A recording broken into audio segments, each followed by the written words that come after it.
Hello there, welcome back to the West London Sport QPR podcast, where we'll look back on the excellent 2-0 victory at Preston last Friday and head to Saturday's home fixture with High Flying Hull. Although the win at Deepdale was not enough to take Rangers out of the bottom three, it was the first time the team have won back-to-back matches since October 2022. The 8 points accrued in 5 games under Marti Cifuentes is as many as was picked up in the opening 14 games of the season. But it was the manner of the performance which impressed on a freezing night in Lancashire. I'm joined as ever by former Rangers skipper Kevin Gallen. Kev, what has happened to this team? Well, I'd say there's numerous factors. One, keeping possession a lot better. 2, having your best players on the pitch, which I always believe if you want to be successful, you have to have your best players on the pitch as often as you can. 3, they seem to tighten up at the back, and I do believe that's because, and I said this before a few months ago, where if you haven't got possession and you're always defending, eventually there will come a time when you feel a little bit tired and chasing the ball around, gaps will open. But you know, Ray Wilkins used to always say to us when I was a player, the ball never gets tired. Move the ball quicker. Move the ball 1 and 2 touch. Move the ball, and we seem to be doing that. And Friday was, an excellent result, and especially coming after the great result on Tuesday against Stoke, where this was a tough game because 1, it was a Friday night, it was freezing. And you've got to show a lot of character to go up to Preston and get a 2-0 win, because it's a tough place to go. And considering, the highs of the Tuesday, you can sometimes be so high that, you dip down, but they've gone high and they've gone never high again. So, a fantastic result. Second half performance was as good as I've seen from QPR for a long time. And it was well deserved. Yeah, it's interesting because there is that old adage about when you win a game, it's difficult to change a winning team. But, not only did he change a winning team, he left out Elias Chair, left out Steve Cook, and, two key players from that win against Stoke. But weirdly, he's kind of, you'd have said QPR a month ago had nothing on the bench, but he's almost, by using the same players, made the use of the bench effective. Well, yeah, I mean, yeah, and I know what you're saying. It was a surprise. I thought he would have played Willock and Chair together, but he's, sometimes. I don't know if the plan was to bring Elias Chair on in the second half, but did Colback get a knock, and that sort of forced his hand? And I think a little from what he said was because he brought Chair on about 56 minutes against Stoke. Willock, I mean. He put Willock on against Stoke about sort of early in the second half, and I think he wanted to do the same with Chair, but I think his hand was forced by Colback picking up a knock in the first half. But it kind of does make sense, doesn't it? The other team's sort of tiring a little bit, and then throw on fresh legs early in the second half to kind of catch teams on the hop. It's the old sort of, and it's nothing new, but you go away from home and I'm sure everyone's been told this in any sort of level of football is if you're going away from home, the first thing you do is keep it tight at the back. You keep their crowd quiet. Let them get a bit frustrated. They've had a couple of poor results. Let the crowd sort of get on their back. And we did that. I don't think we played very well first half, but we contained Preston. They didn't really have any chances. It actually was the first half, a very boring game. But then if that was the tactic, and then to come out in the second half and dominate possession and win 2-0, then the game plan has actually worked to an absolute perfection. So, I've been playing, when I played football, it was always the case of keep it tight at the back, don't let them score early, get the crowd frustrated. Teams do that everywhere. The teams will come to QPR. Saturday they'll come to QPR and we'll keep it tight at the back. No risk football. Keep it tight. Hopefully the crowd will get on their backs. It was perfectly planned on Friday by QPR and the players and the management. Yeah, I mean, it was certainly. I'll probably go back to that time under Mick Beale when they beat Millwall and Bristol City away. It was sort of on that level of performance. Just the efficiency of it in the second half. I mean, it could have been 3 or 4. Yeah, I mean, you're right. With the Millwall game last season was very similar to that, where the first half wasn't really much happening, kept it tight, and then second half sort of dominated the game, and it was a very similar type performance from QPR, and that's sort of the ideal performances away from home that you have to do. Home wise, really, you got to go out and try and dominate the game from the off and put the other team under pressure. That's sort of the what really sort of happens in tactically in the minds of managers is go for it first 10, 15 minutes, and see how we go on the away from home. Keep it tight first 15, 20 minutes. Frustrate everyone. Now, when a new manager comes in, I mean, it never seems to happen at QPR where there's a managerial bounce. This is the first time I can probably since Neil Warnock came in, they won. He got them out of trouble, and there hasn't been that much of an effect when the club's changed managers mid-season. But I mean, I guess as a player, a new manager comes in, everyone tries to impress him, but the novelty wears off very quickly, doesn't it? And then you sort of need the proof has to be in the pudding. And I think, do you think that dropping Chair to the bench was it was a surprise move, really? And by all accounts, Chair wasn't impressed to be dropped. But do you think the fact that the end product resulted in a 2-0 win, him dominating the game when he did come on, do you think players will look back and think, okay, this fella knows what he's talking about? You sort of buy into it more? Yeah. I mean, Chair would have, as you said, would have been interesting to see if the manager told him before the game. I'm sure he did, because good managers, pull your best players and say, look, probably told him, look, I'm going to not drop you, you're not going to play, but you're going to come on for the last half an hour, 40 minutes, and I want you to make a really big impact. And that's what happened. And then when you do come on and you're man of the match and you get 2 assists, you come off thinking, hold on, you come off on a high and you're thinking, hold on a minute, that little 40-minute cameo where I can put 90 minutes into 40 minutes and really go for it in that 40 minutes, that ain't like a bad thing. The odd time, in general, he will want to be starting matches every game. There's no doubt about that. But the odd time, you come on a lot fresher than the other players who have been on the pitch. And the pitch wasn't great either on Friday. It looked a bit icy to me. It was obviously freezing. So it was tough conditions. And, to sit on the bench, and freezing, you got to, when you do come on, you've got to run around and get warm. And that's what he did. Yeah. Historically, that's got all the ingredients for QPR rolling over and getting beaten 2-0, isn't it? 100%. Friday night on Sky, freezing cold, up north. That's why I was a little bit concerned, because of the highs of, of that fantastic last 15-minute performance against Stoke and everyone buzzing. And then you got to go up to Preston and that's cold. And that's why last week we sort of said, I'll take a 1-1 draw. I'd be happy, but they won better, obviously, and got that 3 points.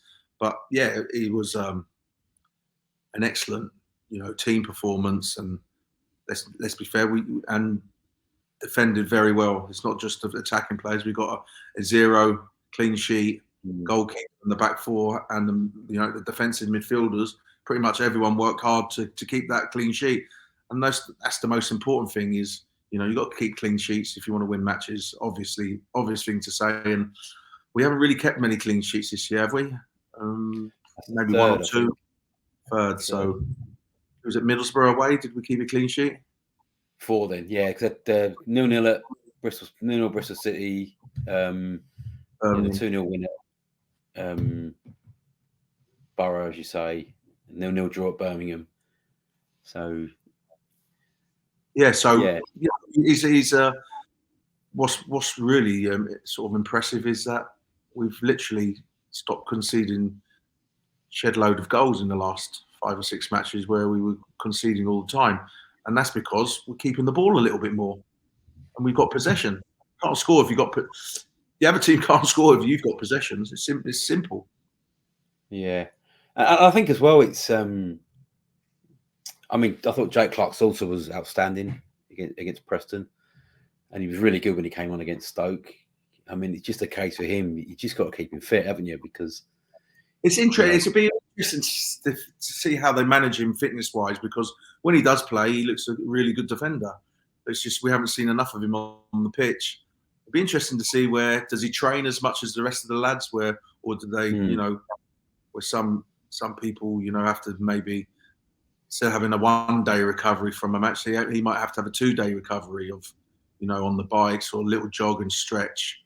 Do you know what I mean? So some players are different. So they have to manage him a little bit differently to the others, because unfortunately he's broke down so many times, not just at QPR but in his career. So he has to be managed a little bit differently, and it'll be interesting to see if he can stay injury free for a while, because he's an asset. But also, when you have a back four, it's always good to have a left-sided centre half, left footer. Gives good balance to the team. But he's got good pace. He's got good pedigree. You just need to see him on the pitch as often as possible, and he's a real asset to the team.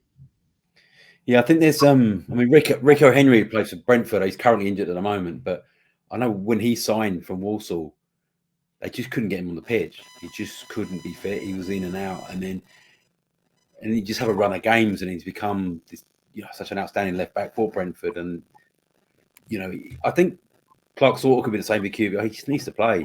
I don't think he's played more than 4 games in a row. Well, the thing with Clark-Salter, he's not going to have. He's got a slim physique. He's not going to put on weight by not training. Do you know what I mean? Some players have to train all the time to keep trim and keep fit, where he doesn't. He seems to be naturally a slim, athletic physique. So, look, the way you get match fitness is by playing matches. It's obvious, but it really is. So you got to take care. I mean, the great Paul McGrath hardly trained, but when you got him on the pitch for Aston Villa or Ireland, he was the best player on the pitch, and he looked as fit as anyone. So they just got to look after him a little bit differently, I think. Yeah, I mean, I admire the way he's kind of utilising the bench as well. Cifuentes, like Larkesh was again never got a looking under Ainsworth, and was hung out to try a little bit playing at right back, a very left-footed player playing at right back on his debut in the Championship, and he's come off the bench twice and made an impact coming off the bench against Stoke, and then he played a key role in that second goal scored by Chris Willock. Again, it's just utilising what you have without sort of moaning about, I need this guy, I need that guy. All managers say, I want to look at everyone, but they never mean it. They just sort of go, I've got preconceived ideas about, what he can do, what he can't do. But I think it's really impressive what he's doing with so-called lesser players in the squad. Well, he's given them a chance for starters, bringing them on in the important times of the match. And you're right. Is it Larkesh? Have I got his name right?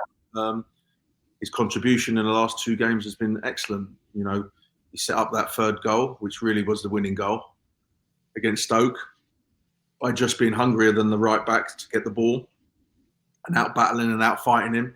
And then you've got he had a part in the goal for Willock, and that will breed confidence for him and make him more confident, and he'll be like thinking, well, I've got a chance to get him on the pitch now every game at some stage. And when you've sort of been out of it, and then you get in it and you're playing, you want more of it. And the only way you get more of it is by impressing them. And there's no doubt in the last 2 games he's impressed. Have you seen anything? I thought Dykes, actually, he didn't score, but I thought he played the centre forwards role very well against Preston. Have you seen him doing anything differently in the last few games, just in terms of sort of linking play? And I thought he's off the ball. That was probably one of his best games for QPR. Yeah, I mean, Dykes is, you're going to get 100% off Lyndon Dykes. He can win a flick on, but under Gareth, he was sort of playing right wing, where we were hitting diagonals for him to flick on, and just number 9 centre forward. Let him stay up there, and hopefully he can contain the 2 centre halves, and then that gives a little bit more space for Willock, for Ilias Chair, for Paul Smith to run off him, get chances to score. But, you know, he would have been a lot more confident, obviously, for the 2 goals he scored against Stoke. And he's probably gone into that game against Preston, you know, wanting to add to that tally. He didn't, but he contributed to a 2-0 win, great team performance. You know, well, me in particular, I've been kind of crying out for Willock has to play. Willock has to play. And now he is playing, he's scoring goals. It kind of, it sort of begs the question: why on earth wasn't he playing? Yeah, I know, and it's like we both were. You were very vocal on it, and you know I was more of I agree, but he has to produce when he's on the pitch as well. He's on the pitch, he's producing. He played really well. He looks to get fitter. Looks like he's got a smile on his face. And like I said, he's got 7 months of his contract left.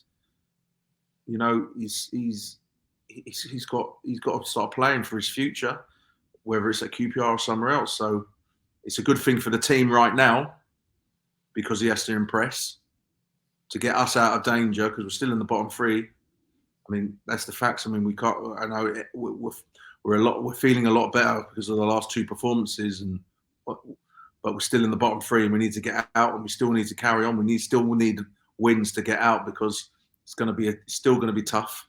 Mm-hmm. Because the other teams are going to have a go as well. It's not just QPR. Other teams might change their manager, which some of them have. So it's still going to be tough. I do believe we're obviously in a much better position than we were a month ago, where I thought we were definitely getting relegated. Now I think we've got a real good chance of getting out of it. If I put money on it, I would say we would. And, you know, back to it, we need Willock firing. We need Cher firing. We need Lyndon Dykes firing. Lyndon Dykes has got the Euros in the summer. He needs to be scoring goals. He'll probably be in the squad, but he probably wants to play for Scotland starter. So we need those 3 firing, and they've got really good incentives, not only to keep QPR up for themselves, but they have incentives for themselves. Yeah. And so looking ahead to Saturday, Hull City at home, he's done a really good job there.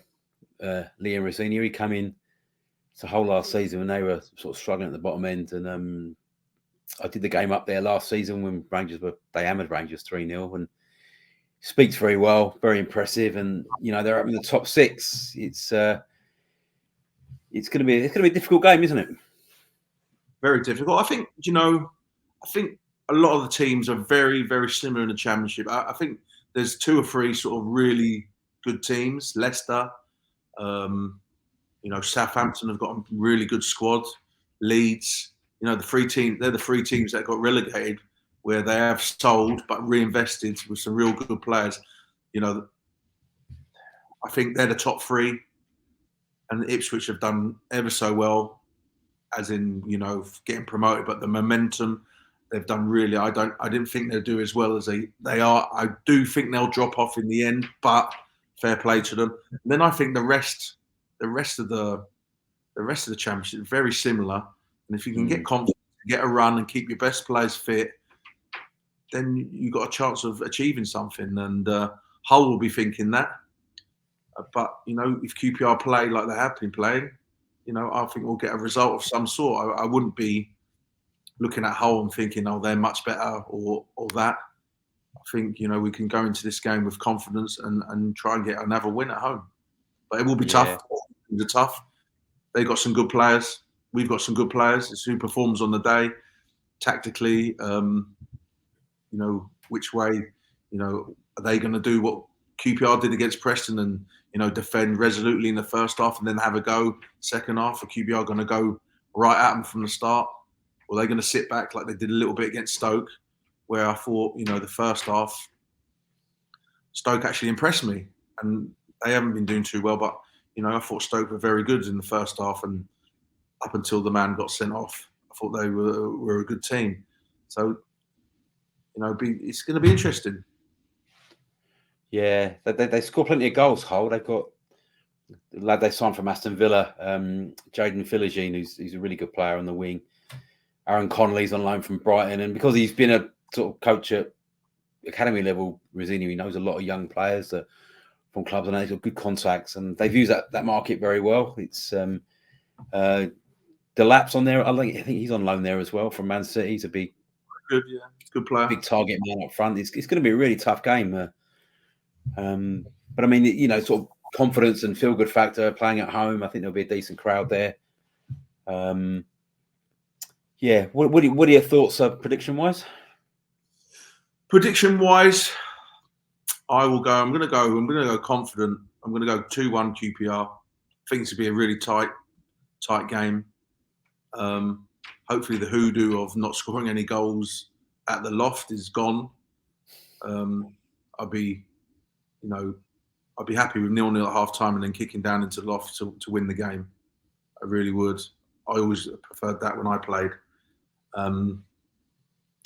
Yeah, it's going to be tough. All games, the Championship, they're all tough games. Everyone's sort of as much as a much, except for those top three, I think. And whoever imposes and plays well on the day, works harder than the other team, and takes their chances. That's always a big thing, is taking your chances when they come. QPR will be going into this game very confident off of those 2 victories. They'll have 8 days off. They should be fresh and raring to go, and so will the crowd be. I mean, the crowd have been magnificent at home as well. So, always good atmosphere. And it makes a big difference when the crowd is like not on edge like it has been. Where you're sort of expecting, when you could see the goal, it's like, here we go, it's going to happen again. Where now we won that game, last 2 games, they'll be more optimistic, and that can breed onto the pitch, and you can feel that when you're on the pitch, especially if you're in a run where you're losing, and it's like a case of, even the players will be like, you could see the goal, it's like, oh, here we go again. It's happening again. So, yeah, I think 2-1 QPR. Yeah, it's going to be. I mean, hopefully, because even 2 wins in a row is great, but there's still no room for error at the moment. You've got big games coming up. It's a big week for Rangers. You've got home game against Hull on Saturday, then Plymouth on Wednesday, and then away to Sheffield Wednesday. 2 of those 3 clubs are in and around where you are. It's a big week. I mean, 2 defeats this week, you're kind of back to square one a little bit. So yeah, but I do think I agree with you on the confidence, the crowd. I mean, that was a massive win, that Stoke game. It really was. It felt like it lifted a whole weight off everyone at the club. I mean, they had to win at home at some stage, but I think to do it in that dramatic fashion, I think it doesn't matter how you win, but if you to do it that way, I think there was a real kind of euphoric feeling around the place. Which for a bog standard Championship game on a Tuesday night, you don't get that very often. Yeah, I'm gonna go for a draw. I think Hull are decent. I think it'd be a good draw. I think it'd be a good point. Yeah, I'm gonna go for a draw. I mean, it's a no-lose game, really. Just don't lose. I think we're at that stage now. Yeah, I mean, you just got to keep picking up points every game. Obviously, not. You're saying 1 point. There's no room for error. We do need wins because of where we are.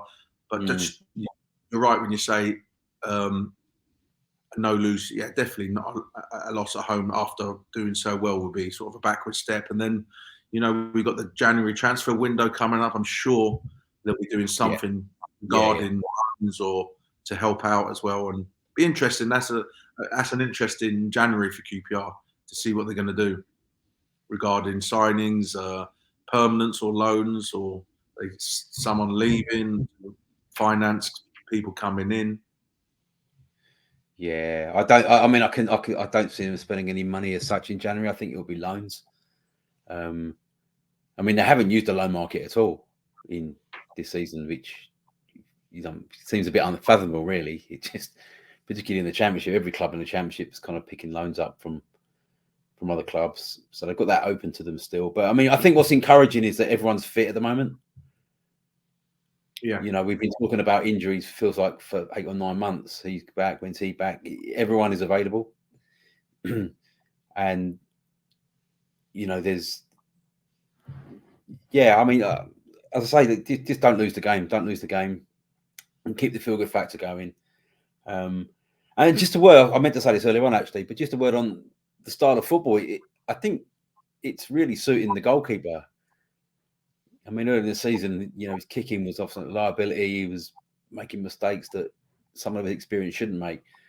But since Fuentes has come in, I'm going to put the kiss death on him now, but he's looked a lot more solid. Do you think that? Well, I don't think he's a good kicker, to be honest. Yeah, he's not. He's got the power anymore to really kick it long. And there was a few times where we were kicking it. He was kicking it off the pitch, and he's like, "What are you doing?" Like into the paddock. I think it was at Sunderland at home. He was kicking it into the paddock all the time. Yeah. I think he had a bird in there, Ian.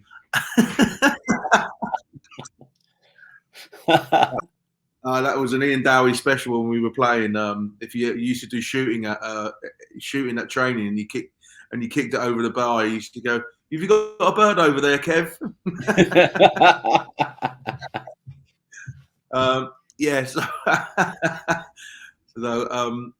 I think it suits him passing it short, to be honest. I don't think he's got the power anymore to really kick it long. So, good stuff. Well, thank you very much, Kev. And thank you for joining us. And like, subscribe, find us on Spotify, YouTube, and all the various places you find your podcast. And we'll see you again next week.